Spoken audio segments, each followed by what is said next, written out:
મિત્રો, કબજિયાત કોને કહેવાય?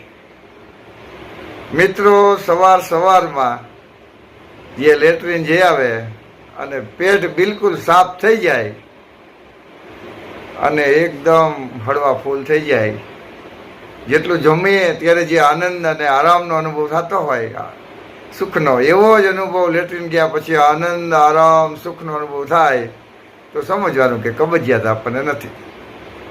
મિત્રો, કબજિયાત સર્વ બીમારીનું મૂળ છે. જેનું પેટ સાફ એને બધા રોગ માફ. મોટા ભાગના રોગો, ડાયાબિટીસ, થાઇરોઇડ, બીપી, હૃદય રોગ, કોલેસ્ટ્રોલ, ખરેખર એના મૂળિયામાં જાઓ ને તો કબજિયાત છે. કબજિયાતથી જ આ બધા રોગો થાય છે. વિશેષ જોવા માટે નીચે લિંક આપણી જોજો.